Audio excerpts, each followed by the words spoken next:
Hey Cole, how you doing today? I am feeling thankful and ready for a bunch of food. How about you? Love it. Yeah, it's always a good week around the Nauta household. We usually have people over, although lighter crew this year. I think we only have 10 total people, and it's usually closer to 15. So small The turkey real this year. question We'll survive. is, well, is it a turkey or a tofurkey?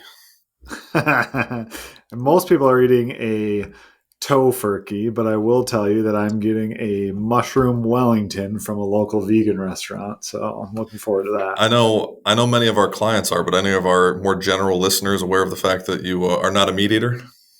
I believe we have spoken about it and some of the health issues that we've done. So, good question. I'll have to poll the audience on that one. So in light of Thanksgiving, I thought it'd be a great idea to talk about gratitude and specifically how it can be useful in retirement planning. So with that, Cole, what are you grateful for this year? This year, I would say I am grateful for, I guess, on the non-financial side of things, health. Health is a big thing. Everybody in the family is doing well. Nobody's ill.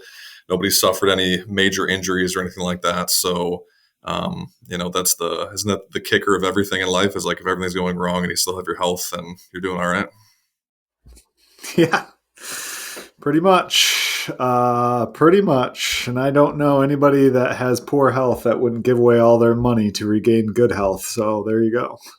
Exactly. Exactly. What about you? Mine's actually health related as well. So I broke my foot about 8 weeks ago. And so I'm back for people watching on YouTube. I'm back to my standing desk. So things are moving in the right direction. Got the okay to start walking and doing things like that. Not quite running yet, but we're getting there.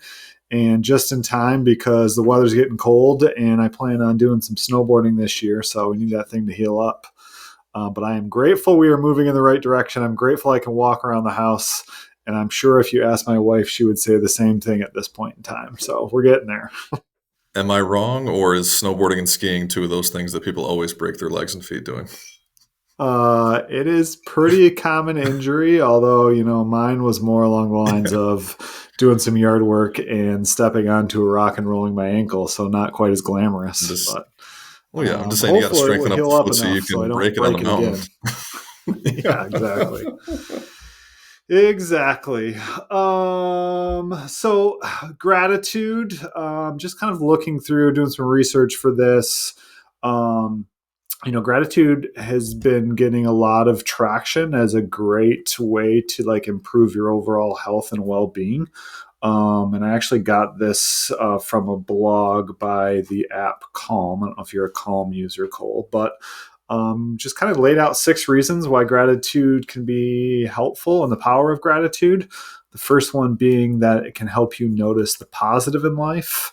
It also does a great job of kind of reminding us what's important, encourages you to live in the present moment, reduces comparison, can boost your mood, and can help you strengthen relationships. And all of those things actually kind of have some inclining towards why it would be beneficial in a retirement plan, right? Like obviously noticing the positive in life. I think a lot of times, especially when it comes to retirement planning, we have this tendency to focus on the negative aspects of like, hey, I've got this retirement plan, things are going great, but we're like one bad market away from everything being ruined and me like living on the street kind of fear, right? Like that's an extreme example, but we always kind of live in this fear of like what could potentially go wrong when it comes to retirement planning instead of focusing on the positives, right? And like the spin to that I would give to people is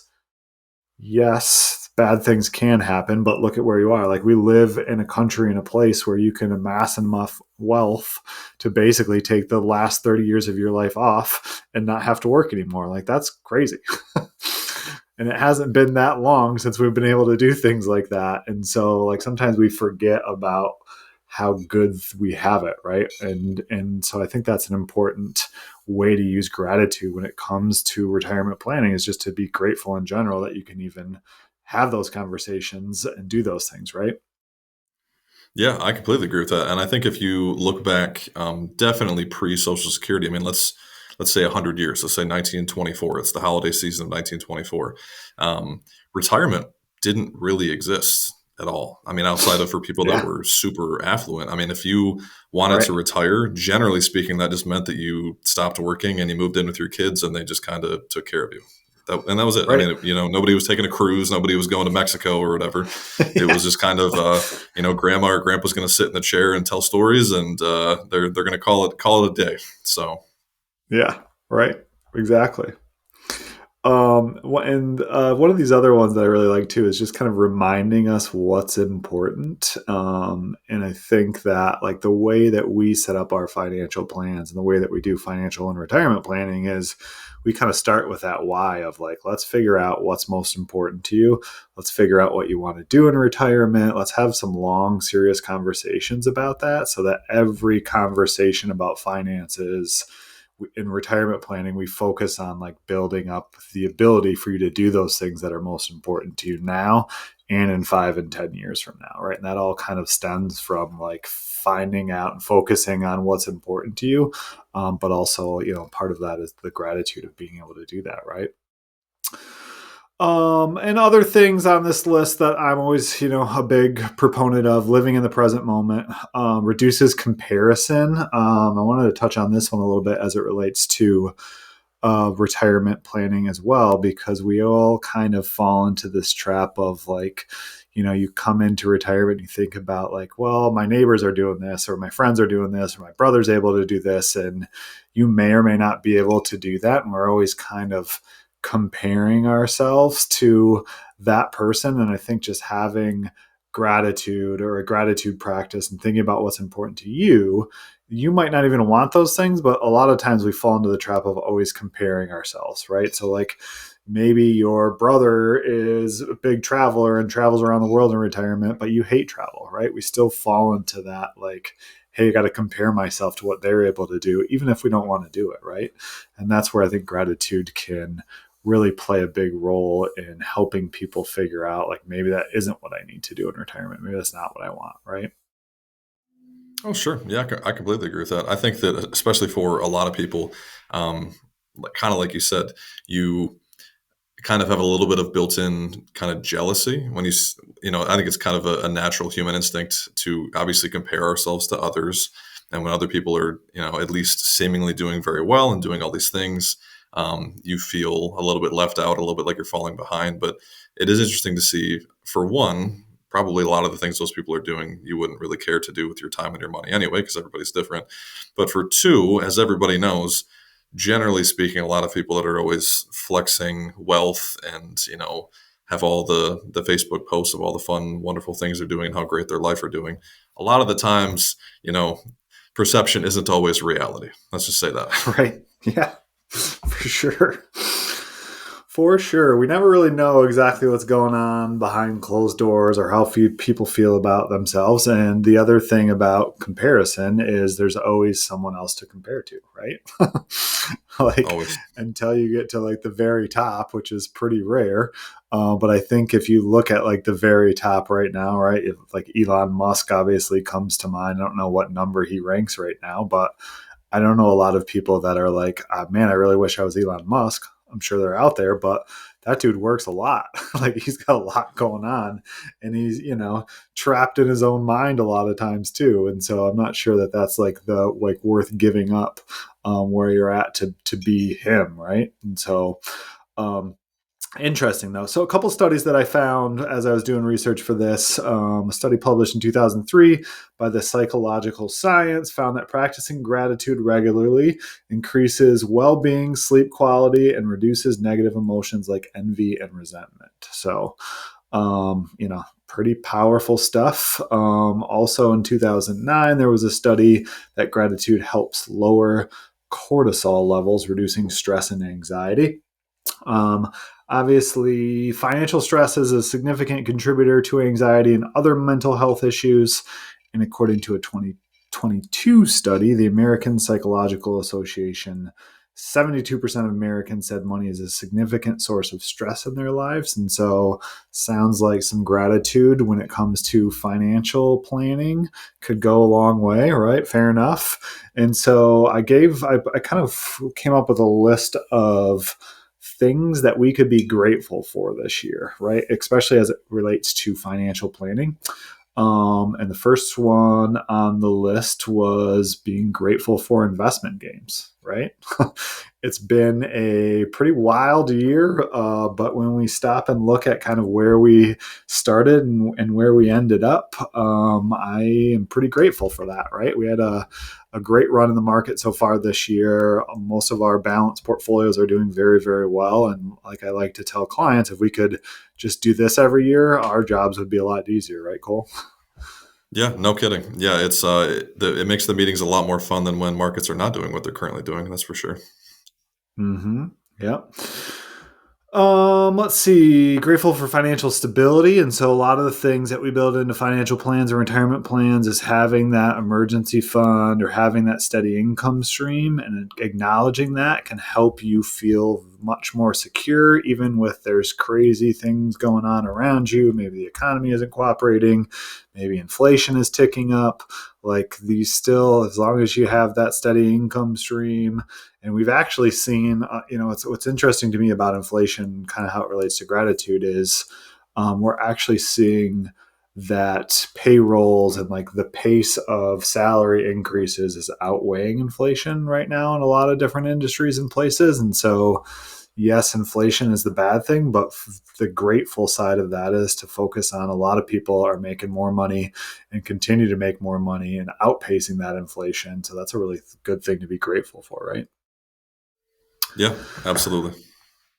Let's see, financial education. The value of financial literacy. I think, one thing about the internet is that we have access to a lot more financial education information. Not everybody has to necessarily work with a financial planner, although we do recommend it around here. But in a lot of what we focus on too in retirement planning is that financial education piece, right? And being grateful and thankful for those resources that you have that can help you understand where you're at and be more grateful for the things that you have. It's another, as it relates to retirement planning, a lot of times people will come into our office and they don't even know like how well they've done, right? They've just been so focused on doing it. And they're worried about whether they're going to be able to retire, whether their future is going to be okay. And a lot of times, like, they have more than enough, right? And so it's this interesting dynamic of, it's nice to be told that and to stop and think like, hey, I can be grateful for this. I have done enough. I have saved, I have done the right things, and now I'm here and I have options, right? And that's a great thing. Let's see. Grateful for diversified investments. The nice thing about diversification is, if you have a diversified portfolio, like a 60-40 portfolio, you don't necessarily have to live your life based on the whims of the stock market going up and down. You can participate in a lot of that growth, but you don't necessarily have the same downside as well. And so like that's the power of diversification. And the gratitude aspect for me comes into the fact that we've really, even when I started in this business close to 20 years ago, like we've come a long way in terms of the tools and the resources that we have and the ability to create a diversified portfolio, especially at a very low cost compared to where we used to be. And so I think like that continues to evolve and get better. So I'm super grateful for that for our clients and ourselves. And then that's always a fun one, but grateful for tax advantages, right? Like there's a lot of tools out there and resources that we can use to get tax advantages, things like Roth IRAs, even the traditional 401k IRAs, HSA accounts. Like there's a lot of cool things and tools that we can use to like help with that, the tax side of things, and be strategic in our tax planning. And I think that's a huge benefit that oftentimes we just like to focus on like taxes are terrible. Why do I have to pay taxes? as we're driving down the road on a road that we didn't, that we all collectively paid for and maintained, but don't understand why we have to pay taxes. Anyways, I digress, right? Like, we oftentimes, when it comes to taxes, focus on the negative side of it, but there really is a lot of cool tools that you can use to help with that. I think that is something to be grateful for. So I wanted to dive in. Anything you want to add to that, Cole? I just kind of rambled on there. No, I think that I guess touching on the tax aspect of it too. I think, yeah, especially people who live in the U.S. And we just exited an election cycle, and election years in particular are a big debate about how everything stinks, and one side says everything sucks, the other side everything is great. You're having that constant argument and blah blah blah. But I think that when you objectively look at how the U.S. has done economically, in particular, compared to kind of the rest of the globe, we're doing really well by basically all of the metrics. Our currency is really strong. The country is in a good place, and I think it's really easy to kind of just always project out a lot of that negativity, and Yeah. sometimes for political reasons, one way or the other. But for all intents and purposes, the country's in a really good place, and there's really not a better place to be an investor than in the United States. So from a Mm-hmm. retirement standpoint, if you're a U.S. citizen, things are going pretty well.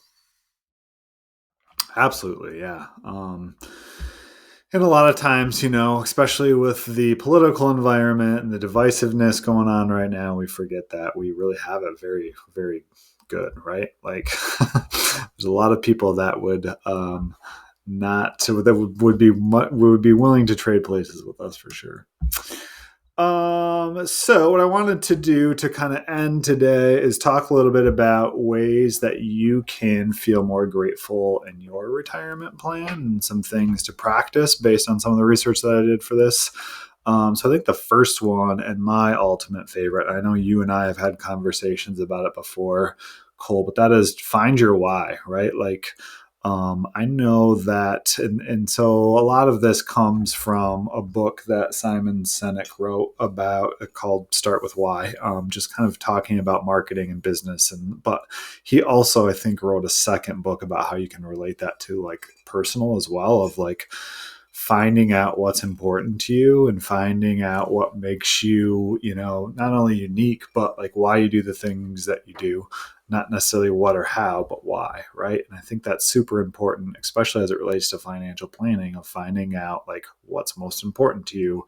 Why are you here? What does this all mean to you? And I think that goes an extremely long way in terms of satisfaction when we talk about retirement planning in general, right? Just having that knowing and being able to prioritize what's most important to you and making financial decisions based on that, I think is like one of the greatest ways to practice gratitude and the greatest ways to maximize enjoyment and benefit and happiness when it comes to retirement. Yeah, no, I obviously agree with that. We've talked about this extensively, and it's definitely a big part of onboarding clients into our firm is talking about these things and going through the life planning process.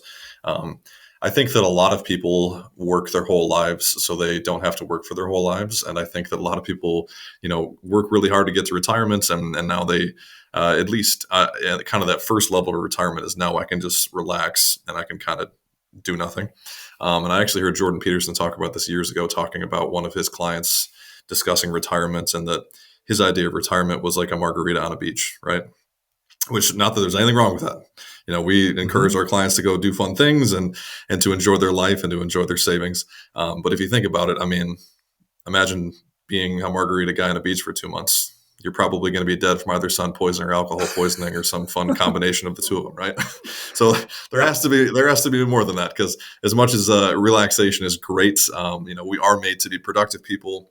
We're made to do things and to make an impact on the world. And when you don't do those things, I think that's where a lot of people in retirement struggle with kind of lack of purpose, and that leads to depression and other big problems.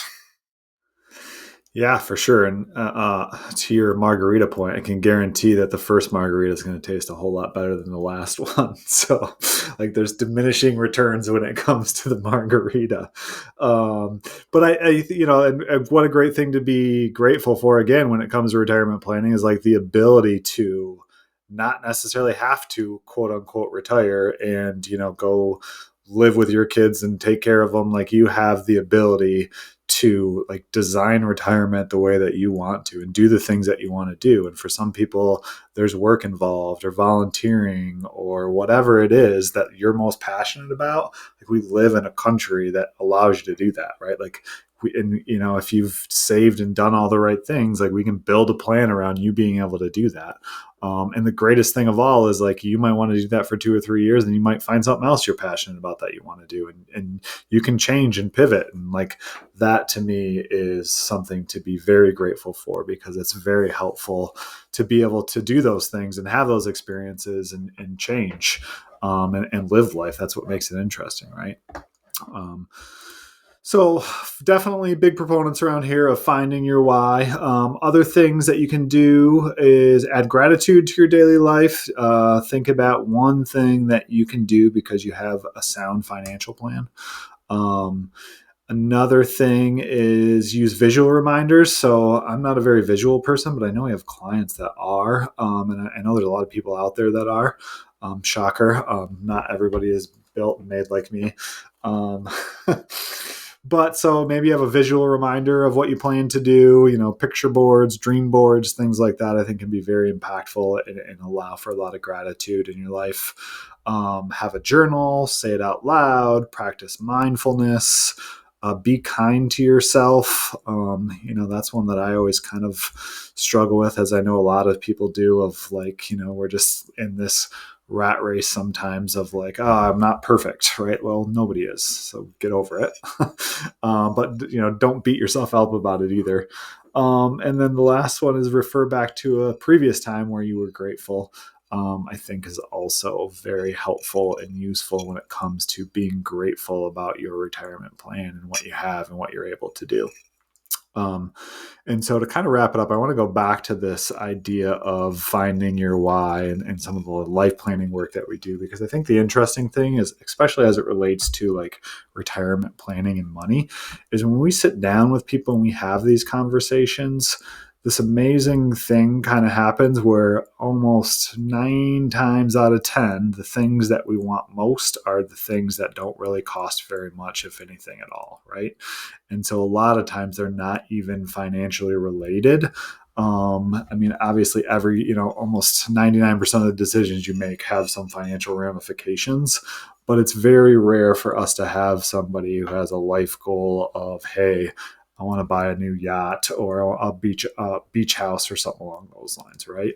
And so I think that is something as well that's so important about finding your why, because it allows you to be grateful for the things that are important to you. And most of the time, it's not necessarily about having a bunch of money going into retirement.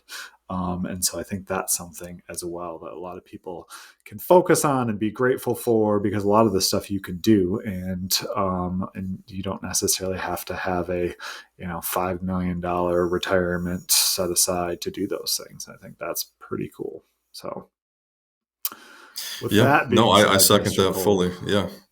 Yeah, no, I did want to throw one thing in there. Sorry, not yeah, to talk please. too much, I do think there's something to be said about that. For like, I've been in a number of those meetings where we kind of talk about those things, go through the life planning process, and it is interesting to see that you are so right that so many of the things that people care about or want to do or want to be a part of really don't require a lot of money. And I think that Yeah. part of the issue, though, is we put off doing a lot of those things. Like we view it as this thing that we're going to do in the future, right?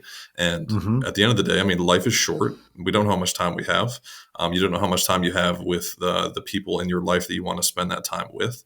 And obviously, there's the old saying that money doesn't buy happiness, but it can buy me a boat, right? But at the same time, you probably want that boat so you can share it with the people that you love. And if you want to fish, you don't have to have a yacht to fish. You can go to any state park probably around you, or find a pond or a pier or whatever, and go buy a rod and put some bait in the water. You can do all kinds of things that you want to do with the people that you love that really doesn't cost all that much money. It just costs time, and we don't have a lot of that. So Yeah, for sure. For sure. That's The great equalizer, right? Time. We all get the same allotment every day. And so, how you use it is hopefully you can be grateful for the ways that you are able to use it. That being said, Mr. Cole, thanks for joining me on this gratitude journey today. I know that we are grateful that you are here and willing to listen to me on this podcast for 25 minutes. So I am grateful for you, sir, and I hope that you have a wonderful Thanksgiving. And to our listeners, would love to hear what you are grateful for in life and in retirement. And so please shoot us an email with those stories at info@srbadvisors.com. We love to hear that stuff. As always, thanks, Cole. Thank you.